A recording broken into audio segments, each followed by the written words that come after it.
এতিয়া ঠাকুৰ অনুকূল চন্দ্ৰ তেওঁলোকৰ সেই এটাই কথা যে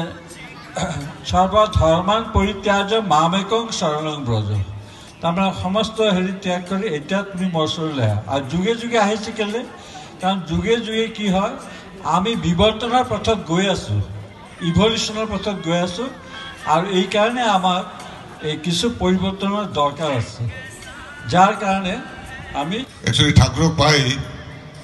আমি বহুতখিনি মানে নিজকে বহুত ধন্য মনে কৰিছোঁ মইতো নিজকে ধন্য মনে কৰিছোঁ আৰু আজি এই যে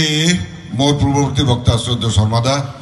তেওঁ একদম ধৰ্ম গ্লানি কৰ পৰা হয় কেনেকৈ গ্লানি হ'লে কেনেকৈ অৱতাৰ পুৰুষ আহে এইটো শাস্ত্ৰগতভাৱে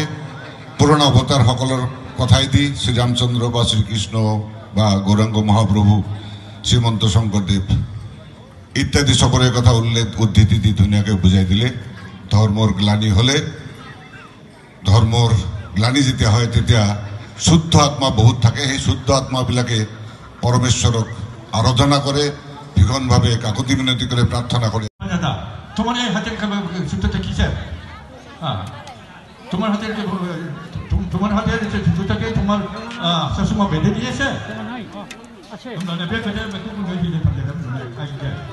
গতকাল